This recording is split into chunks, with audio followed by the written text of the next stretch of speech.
Breaking news చూస్తూ ఉన్నాం. తిరుపతిలో ఘోర రోడ్డు ప్రమాదం చోటు చేసుకుంది. గరుడవారధి ఫ్లైఓవర్ నుంచి కింద పడి ఇద్దరు యువకులు మృతి చెందినట్లుగా తెలుస్తుంది.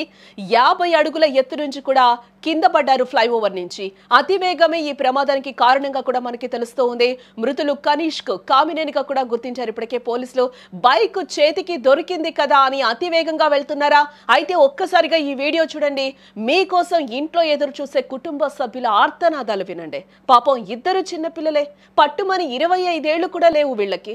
అతివేగంగా వాళ్ళని బలి తీసుకుంది ఈరోజు. రెండు కుటుంబాల్లో తీరని విషాదాన్ని నింపింది. తిరుపతిలో రోడ్డు ప్రమాద దృశ్యాలు ఒళ్ళు గగురుపాటుకు గురి చేస్తున్నాయి. ఎగ్జాక్ట్లీ మీరు ఆ విజువల్ కూడా మనం సుమన్ టీవీ స్క్రీన్ మీద చూడొచ్చు. 50 ఫీట్ పైనుంచి ఏదైతే మనకి ఫ్లైఓవర్ ఉందో ఆ ఫ్లైఓవర్ మీద నుంచి కూడా అది దాదాపుగా మనకి 50 ఫీట్ ఉన్నట్టుగా కూడా మనకి హైట్ కనిపిస్తూ ఉంది. సో ఆ హైట్ నుంచి కూడా వాళ్ళు కిందకి పడిపోయారు. దాదాపుగా అక్కడ వాళ్ళు బతికే సిచ్యువేషన్ కూడా లేదు. వాళ్ళు ఎంత స్పీడ్ మీద ఉంటే ఆ పైనుంచి ఫ్లైఓవర్ మీద నుంచి కిందకు పడిపోతారు ఒక్కసారి ఆలోచించండి. వాళ్ళకి 25 లోపే ఏజ్ ఉన్నట్లుగా కూడా తెలుస్తోంది. ఎంత చిన్న పిల్లలు వాళ్ళు. ఇంట్లో ఆ రెండు కుటుంబాల పరిస్థితి ఈరోజు ఏంటి? బండి చేతికి వచ్చింది కదా అని విర్రవేగితే పరిస్థితి ఏ విధంగా ఉంటుంది? మీరు పోయేవాళ్ళు పోతారు, కానీ కుటుంబ సభ్యుల పరిస్థితి ఏంటి? వాళ్ళ ఆర్తనాదాలు ఏ విధంగా ఉన్నాయి? ప్రమాదంలో 2 మృతదేహాలు కూడా నుజ్జు అయిపోయాయి. ఆ మృతదేహాలు కూడా ఈరోజు గుర్తుపట్టని సిచ్యువేషన్లో ఉన్నాయి. ఆ రాయల్ ఎన్ఫీల్డ్ బండి చేతికొస్తే ఆ 25 ఏళ్లలోపు పిల్లలు ఆగే పరిస్థితి ఉందా? దాని మీద ఆ ఫ్లైఓవర్ మీద అంత స్పీడ్ అవసరమా? అక్కడ ట్రాఫిక్ ఉండదు కాబట్టి నేరుగా వెళ్ళిపోవడమేనా? అంటే కంట్రోల్లో ఉండదా? తిరుపతిలో విషాద ఘటన చోటు చేసుకుంది. గరుడవారధి ఫ్లైఓవర్ నుంచి ఇద్దరు యువకులు కింద పడిపోయారు. సుమారు 50 అడుగుల ఎత్తు నుండి పడ్డంతో ఆ ఇద్దరు ఒక్కసారిగా మృతి చెందారు. వాళ్ళ మృతదేహాలు కూడా గుర్తుపట్టలేని పరిస్థితిలో ఉన్నాయని కూడా మనం ఇక్కడ చెప్పుకోక తప్పదు. ఎందుకంటే 50 ఫీట్ హైట్ ఉంది ఫ్లైఓవర్. కింద రోడ్డు మీద కింద చాలా వెహికల్స్ వెళ్తూ ఉంటాయి కదా.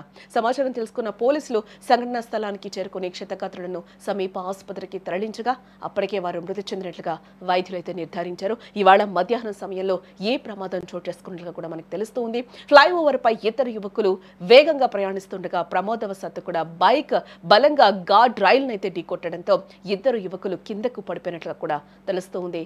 ఫ్లైఓవర్ నుంచి కింద పట్టడంతో వారికి బలంగా దెబ్బలు తగిలాయని కూడా చెప్తూ ఉన్నారు. దీంతో అక్కడికక్కడ యువకులు ఇద్దరు కూడా మృతి చెందిన పరిస్థితి అక్కడ మనకి కనిపిస్తుంది. ఇక ఇద్దరు యువకులు కూడా తిరుపతికి చెందిన వారిగా కూడా మనకి తెలుస్తూ ఉంది. ఇక ఇదిలా ఉంటే తిరుపతిలో నిత్యం శ్రీవారి దర్శనం కోసం వచ్చే భక్తులకు సౌకర్యం కోసం ఈ గరుడవారిధిని అయితే నిర్మించడం జరిగింది. దీన్ని అతి కష్టం మీద అయితే పూర్తి చేశారు. చాలా స్పీడ్గా కూడా ఈ ఫ్లైఓవర్ ని నిర్మించిన పరిస్థితి కనిపిస్తూ ఉంది. ఎందుకంటే నిత్యం అక్కడికి యాత్రికులు వస్తూ ఉంటారు కాబట్టి, భక్తులు వెళ్ళి వస్తారు కాబట్టి వాళ్ళకి కంఫర్ట్ కోసం, వాళ్ళకి కంఫర్ట్గా ఉండడం కోసం ఈజీగా కొండకి వెళ్ళే మార్గం, అలిపిరి దగ్గరికి వెళ్ళే మార్గం మనకి క్లియర్గా ఉంటుంది కాబట్టి ఈ నేపథ్యంలోనే ఆ ఫ్లైఓవర్ని కూడా నిర్మించడం జరిగింది. ఈ టైంలో భక్తులు వెళ్ళే టైంలో అక్కడ కొంచెం క్లియర్గా కూడా ఉంటుంది. ఎందుకంటే కింద నుంచి మనం వెళ్తే ఫ్లైఓవర్ కింద నుంచి వెళ్తే లోకల్స్ కూడా ఎక్కువ తిరుగుతూ ఉంటారు. అక్కడ బస్ స్టాప్ ఉంటుంది. ఆ నేపథ్యంలో వాళ్ళందరూ కూడా అక్కడ కొంచెం ట్రాఫిక్ కూడా ఉంటుంది. అదే ఫ్లైఓవర్ నుంచి మీద మనం వెళ్తూ ఉంటే రేణుగుంట రోడ్ నుంచి కూడా చాలా క్లియర్గా ఉంటుంది కాబట్టి ఈ యువకులు కూడా బైక్ తీసుకొని ఒక్కసారిగా కూడా వాళ్ళు సరదాకి వెళ్ళారో దేనికి వెళ్ళారో మనకి తెలియని సిచ్యువేషన్. బట్ వాళ్ళకి ఈరోజు అతివేగమే ఈరోజు ప్రాణాలు తీసిన పరిస్థితి కూడా కనిపిస్తుంది. అలాంటి ప్రదేశంలో ఈరోజు ఈ ప్రమాదం జరగడంతో భక్తులు కూడా విషాదకరం వ్యక్తం చేస్తూ ఉన్నారు. ఈ ఘటనపై పోలీసులు పూర్తి స్థాయిలో దర్యాప్తు జరిపి పునరావృతం కాకుండా ఇలాంటి చర్యలు తీసుకుంటామని కూడా భక్తులు తీసుకోవాలని కూడా భక్తులు డిమాండ్ చేస్తూ ఉన్నారు. అలాగే కొందరు యువకులు కూడా ఈ ఫ్లైఓవర్ పై స్పీడ్గా బైకులు నడుపుతూ ఉంటారనేది కూడా తెలుస్తూ ఉంది. పోలీసులు నిరంతరంగా పర్యవేక్షణ జరిపి స్పీడ్ బ్రేకర్లు వంటివి ఏర్పాటు చేయాలని కూడా అక్కడున్న స్థానికులు చెప్తూ ఉన్నారు.